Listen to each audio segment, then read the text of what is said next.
Selamat datang di Ngobar Greenel Podcast. Ngomong bareng Kak Indira, dan Helena. Kali ini kita punya topik yang menarik nih buat kamu seputar finansial and business. Penasaran? Yuk ikut kita terus ya.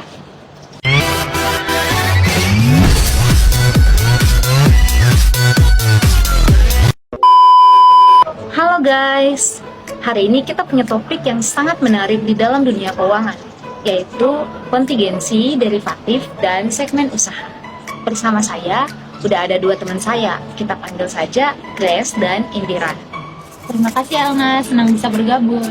Terima kasih juga semua dan Elna bisa berbagi informasi hari ini.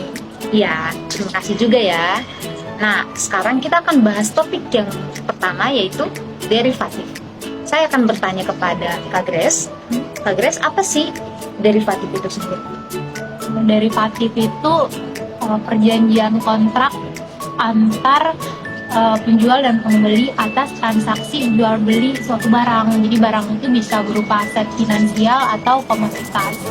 Nah, derivatif ini nilainya itu berdasarkan nilai aset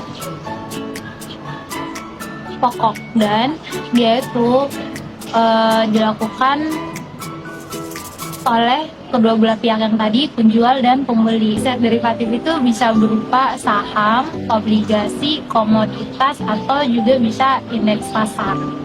Oke. Nah, mungkin teman-teman di rumah belum tahu benar nih apa itu derivatif. Apa sih Kak tujuan utama penggunaan derivatif itu sendiri? Tujuan derivatif itu sebenarnya untuk lindung nilai. Jadi biasanya kita sebut hedging. Jadi di situ bisa kedua belah pihak yang tadi, penjual atau pembeli, mereka bisa memanfaatkan ini untuk mengurangi risiko atas transaksi yang mereka lakukan itu. Terus mereka juga bisa ambil keuntungan dari pergerakan harga aset.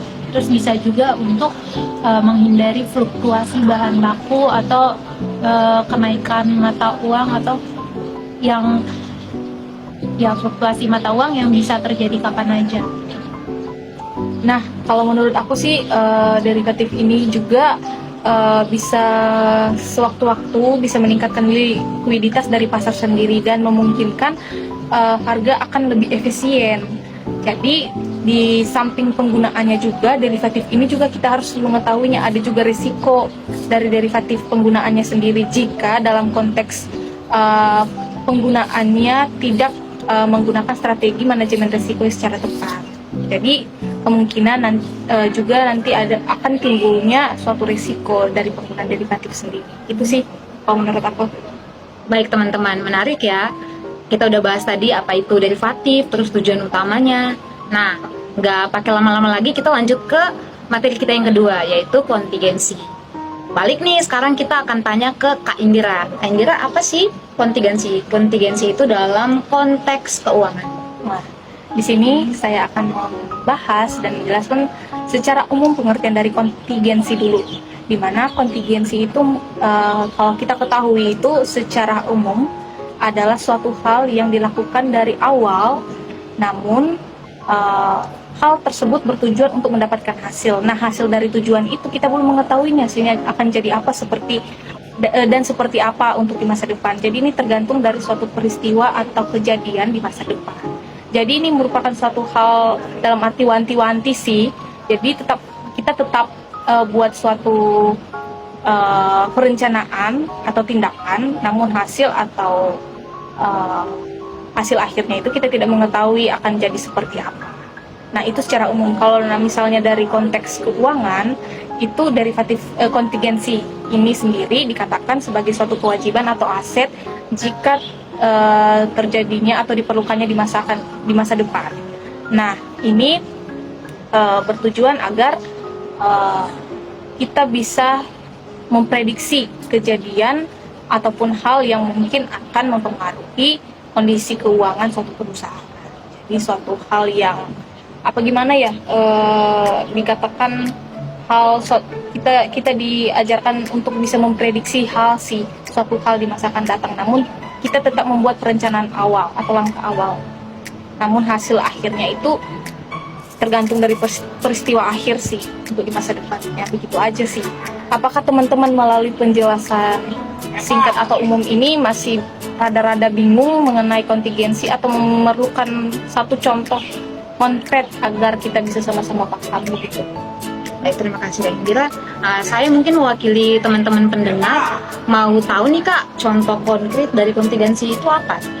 Nah, kalau boleh, tentu aku akan ngasih tahu satu contoh umum sih mengenai kontingensi sendiri. Kalau kontingensi umumnya itu kita bisa lihat dalam kehidupan kita sehari-hari ketika kita membeli barang.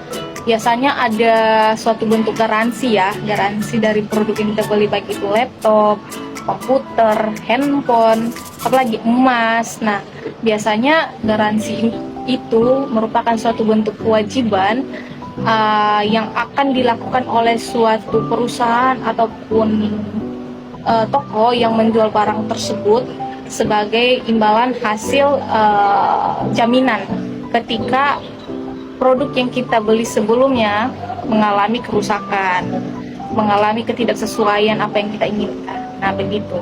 Nah, bentuk kewajiban dari garansi ini sendiri bukan semerta-merta akan terjadi langsung. Nah, ini kita di sini kita harus mengetahui kapan produk kita rusak, kapan produk kita mengalami ketidaksesuaian. Nah, baru garansi itu akan berlaku. Jadi garansi itu menunggu suatu peristiwa kejadian dari produk kita, kapan akan terjadi kesalahan ataupun akan terjadi kerusakan, baru garansi itu akan berlaku. Biasanya jadwal garansi dari setiap perusahaan ataupun toko yang menjual barang itu mereka menentukan garansi ya, tergantung mereka sih, kadang sebulan, tergantung produknya sih, baik itu emas, laptop, dan handphone yang bisa kita gunakan sehari-hari sih, begitu contoh konkretnya. Baik teman-teman, kita udah tahu nih ya contoh kontingensi itu garansi. Sekarang untuk menambah wawasan kita kembali, kita tanya juga nih ke Kak Grace. Kak Grace boleh tambahkan sedikit mengenai kontingensi itu? Ya, sedikit tambahan dari aku, perusahaan itu sebaiknya mengungkapkan kontingensi itu di dalam laporan keuangannya. Jadi apalagi kalau misalkan ada kemungkinan besar kalau peristiwa itu akan terjadi ya. Jadi dengan begitu bisa membantu untuk memberikan informasi sehingga bisa menilai kinerja dari perusahaan itu, apakah sudah bagus dan apakah ada risiko yang tinggi yang mungkin akan terjadi. Baik teman-teman, kita udah dengar nih apa itu derivatif, lalu kontingensi. Sekarang kita masuk pada topik kita yang ketiga, yaitu segmen usaha. Teman-teman, sekarang aku mau nanya nih kepada Kak Grace. Kak Grace, segmen usaha itu apa ya? Segmen usaha itu bagian dari perusahaan, tapi dia itu punya aktivitas atau ya aktivitas bisnis atau geografis yang berbeda dari perusahaan itu. Nah, tujuan utamanya itu adalah untuk memberikan informasi yang lebih rinci. Jadi bisa dilihat kinerja perusahaan sudah bagus atau belum, terus apakah ada risiko yang mungkin akan ada atau timbul di dalam aktivitas bisnis tersebut. Oh, makasih Kak. Aku mau nanya dikit ya. Mengapa sih penting segmen usaha dalam laporan keuangan? Perusahaan itu penting untuk memisahkan segmen usaha karena itu bisa memberikan informasi yang lebih transparan. Jadi di situ investor bisa lihat nih gimana kontribusi dari setiap segmen. Karena di dalam perusahaan itu misalkan perusahaan multinasional, dia itu punya segmen atau industri di berbagai negara kan. Nah di situ kalau misalkan perusahaan membagi segmen-segmen itu, maka mereka bisa lihat dengan lebih detail kinerjanya itu gimana, segmen mana yang kontribusinya lebih besar, apakah segmen A, B, C, terus apakah ada risiko yang timbul dari kegiatan bisnis mereka itu. Nah, melalui pembahasan atau penjelasan dari Kak Grace sebelumnya mengenai segmen usaha, memang sudah jelas sih segmen usahanya seperti itu. Namun sebelumnya aku ini ingin menambahkan sedikit nih mengenai segmen usaha. bahwa perlu kita ketahui selain dari penjelasan Kak Grace juga, karena segmen usaha itu juga memerlukan dan membantu salah satunya lah dari manajemen perusahaan sendiri. Jadi dia bisa membantu manajemen perusahaan sehingga mereka bisa mengambil satu keputusan yang konkret atau efisien. Jadi di sini melalui pengambilan keputusan yang konkret dan efisien, mereka bisa dari manajemen perusahaan ini mereka dibantu untuk bisa melihat era mana sih yang memerlukan adanya suatu penilaian ataupun review lebih jauh yang dibutuhkan. Misalnya era pasar ini membutuhkan apa, era bagian ini membutuhkan apa. Jadi perusahaan memiliki suatu pandangan yang lebih untuk bisa melakukan review balik mengenai kebutuhan dari pasar-pasar tertentu, sehingga segmen usaha mereka juga bisa lebih gimana istilahnya, lebih bisa mengkondisikan terhadap kebutuhan konsumen atau pasar. Begitu sih kira-kira. Ya, teman-teman, kita udah hampir sampai kepada acara terakhir kita.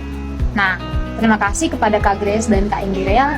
Informasi dan penjelasannya sangat informatif juga berwawasan. Sebelum kita akhiri acara kita hari ini, apakah ada kesan dan pesan terakhir untuk para pendengar kita? Tentu ada dong, masa nggak ada. Melalui pembahasan yang kita bahas sebelumnya, baik itu kontingensi, derivatif, sama terakhir itu ada segmen usaha. Nah, dari ketiga komponen ini merupakan suatu hal paling umum lah dan paling penting yang sangat berguna pada dunia keuangan dan akuntansi. Melalui derivatif sendiri, derivatif itu kan merupakan suatu hal yang bisa mempermudah manajemen perusahaan dalam menganalisis suatu risiko dan spekulasi. Namun, walaupun di sisi lain derivatif ini sendiri mempunyai resiko tersendiri lah ya. Nah, kalau misalnya untuk kontingensi sendiri, kontingensi ini dia bisa membantu baik itu perusahaan, organisasi untuk bisa mengidentifikasi resiko ataupun hasil yang akan terjadi di masa depan. Karena sebelumnya kan hasil dari kontingensi sendiri bergantung pada masa yang akan datang, jadi belum pasti.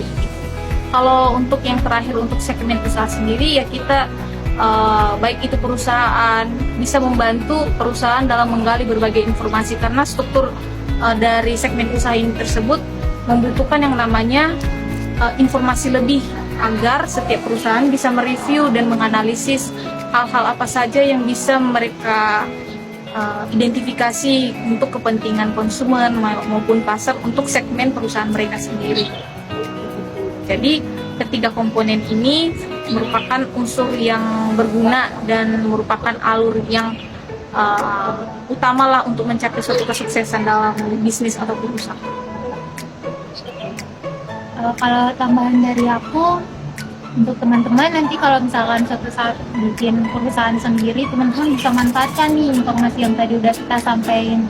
Terus kalau misalkan ada teman-teman yang mau berinvestasi, jangan lupa untuk mempelajari dulu perusahaan itu, terus lihat informasinya. Jadi usahakan perusahaan yang mau teman-teman mau tanam modal di suatu perusahaan itu bisa teman-teman harus pastikan apakah informasi yang didapatkan itu benar-benar sesuai keadaan yang sebenarnya, terus transparan. Jadi teman-teman tujuan utama untuk berinvestasi kan untuk dapat keuntungan ya. Oke, jadi teman-teman harus perhatikan kinerja perusahaannya sama kesehatan finansialnya ya, biar nggak salah menanamkan modal. Ya, terima kasih ya Kak Grace dan Kak Indira. Sama. Sampai di sini podcast kita pada hari ini. Terima kasih sudah mendengarkan Finansial kita. Sampai jumpa.